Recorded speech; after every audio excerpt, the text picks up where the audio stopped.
तो welcome back दोस्तों। आज मैं एक्सप्लेन करने वाला हूँ द समर हिकारू राइड का एपिसोड नंबर 17 का पार्ट 2। और अगर तुम शुरू से ये सीरीज को फॉलो कर रहे हो तो अच्छी बात है, क्योंकि इस एपिसोड में काफी सारे सीक्रेट रिवील होने वाले हैं जो कि पहले एपिसोड से रिलेटेड होंगे। और साथ ही में ये एपिसोड काफी मिस्टीरियस भी होने वाला है, क्योंकि यहाँ पे हमें काफी अजीब चीजें देखने को मिलेगी। तो चलो बिना वक्त गवाए इस मिस्टीरियस एपिसोड को स्टार्ट करते हैं। एपिसोड के स्टार्टिंग में हम देखते हैं इन तीनों का फ्लैशबैक, जहां ये लोग काफी परेशान होते हैं। यंग हाजिमे कहता है अगर हम उस मत्सुरा गर्ल को नहीं लाते तो ऐसा कुछ नहीं होता, क्योंकि ये लोग माउंटेन गए थे ये सोच के कि नानोकी सामा जैसा कोई चीज ही नहीं होता, इसलिए इन्हें पनिशमेंट मिला था।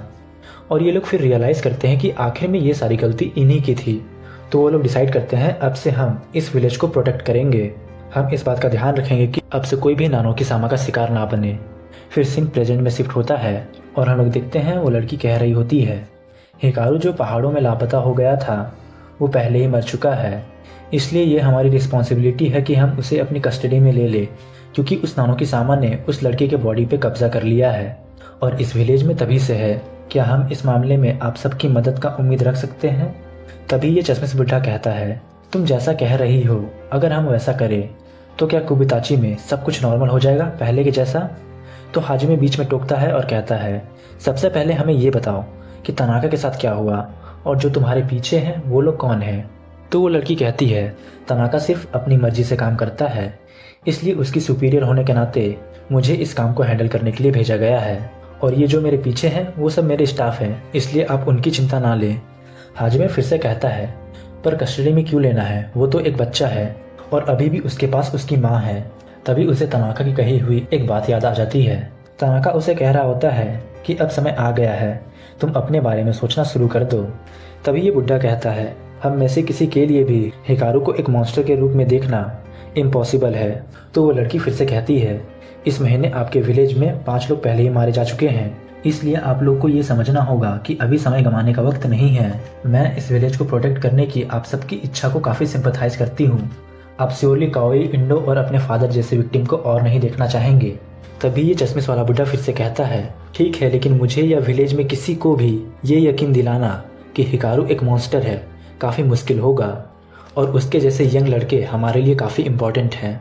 इसलिए मेरी एक शर्त है, अगर आप हमें कोई ठोस सबूत दें कि हिकारू एक मॉन्स्टर है तो शायद हम लोग आपके साथ काम करने का सोचे। फिर सीन शिफ्ट होता है और हम लोग देखते हैं एक छोटी बच्ची और उसकी माँ को। वो लोग उसी केव में जा रहे होते हैं जहाँ योस्की होता है। उसे उसकी माँ कहती है तुम उस केव में जाने के लिए इतनी जिद क्यों कर रही हो, तुम्हें पता नहीं है क्या डॉल्स हमें कल दिखाए जाएंगे? तो वो छोटी बच्ची कहती है वो फ्रॉग उस केव में चला गया।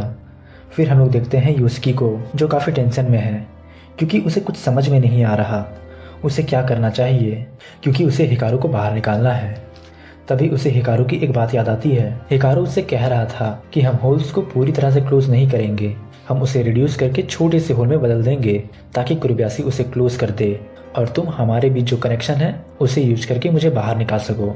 तो यहाँ योस्की अपने और हिकारू के बीच के कनेक्शन को समझने की कोशिश करता है, फील करने की कोशिश करता है।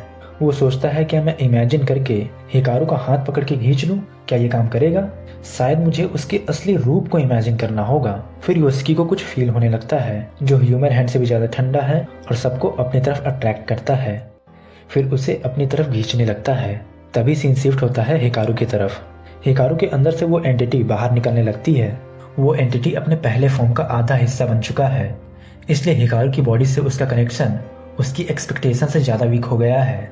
और वो एंटिटी कहता है शायद अब वक्त आ गया है कि मैं इस बॉडी को वापस लौटा दूं। फिर हम देखते हैं फाइनली योस्की हिकारू को उस होल से बाहर निकाल लेता है, लेकिन हमने पिछले एपिसोड के एंड में ही देखा था वो सिर्फ हिकारू का डेड बॉडी होता है। तो योस्की यहाँ पे काफी डर जाता है, लेकिन तब भी अपने आप को शांत रखने की कोशिश करता है, क्योंकि उसे अब भी उस एंटिटी की प्रेजेंस फील हो रही थी। तभी योस्की चिल्ला के कहने लगता है तुम अभी तक वहां क्यों हो? आखिर क्यों तुम वापस नहीं आए? हम कैसे साथ में बेकरी शॉप जाएंगे? क्या तुम मेरी विश भूल गए? तुमने कहा था तुम मेरी विश पूरी करोगे। तभी हम उस एंटिटी को देखते हैं जो योस्की की बातें सुन रहा होता है और कहता है मुझे वापस जाना होगा ताकि मैं उसकी विश फुलफिल कर सकूं। किसी को मेरी जरूरत है, लेकिन मैं ऐसे ही इस होल से बाहर नहीं निकल सकता, इस तरह तो नहीं। तो ये किसी सोल को ढूंढने लगता है ताकि उसके थ्रू वो इस होल से बाहर निकल सके। तो उसे उस टैलिस्मैन की सोल दिखती है, यानी कि उस हिची की सोल, लेकिन हिकारू उसका यूज नहीं कर सकता। तभी उसे वो बच्ची दिखती है और वो सोल उसे परफेक्ट लगता है और हम उस बच्ची को देखते हैं जो कह रही होती है कि वहाँ कुछ है। तो उसकी माँ कहती है कि ये तो वही लड़का है जिसने फेस्टिवल में तुम्हें तुम्हारा डॉल उठा के दिया था। तो वो बच्ची कहती है वो नहीं, उधर से कोई मुझे देख रहा है। फिर वो एंटिटी उस बच्चे के अंदर चला जाता है और उसके बॉडी के थ्रू हिकारू की बॉडी में जाता है। तभी हम देखते हैं हिकारू वापस पहले जैसा हो जाता है और उठ के कहता है योस्की आई एम बैक। लेकिन तभी हम देखते हैं योस्की यहाँ पे काफ़ी जोर से चिल्लाने लगता है और फिर हम योस्की के फ्लैशबैक में आ जाते हैं जहाँ योस्की चाइल्डहुड में अपने डॉग के साथ खेल रहा होता है। फिर हम देखते हैं योस्की को ऐसा लग रहा है कि सारे लोग उसे ब्लेम कर रहे हैं क्योंकि उसने हिकारू को एक्सेप्ट किया था जैसे कि वो है, ये जानते हुए भी कि वो एक इंसान नहीं, एक ऐसा मॉन्स्टर है जो लोगों को मारता है।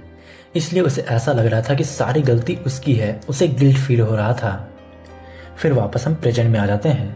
यहाँ पे उसकी अपनी आंखें खोलता है और कुरुब्यासी उसे पानी देती है। फिर हम वापस फ्लैशबैक में आ जाते हैं। कुरुब्यासी माकी को कहती है शायद सब कुछ नॉर्मल हो गया है, मुझे उस केव में जाकर देखना होगा, तुम यहीं रहो, तुम्हारे इस टूटे हुए हाथ के साथ वहां जाना सेफ नहीं होगा।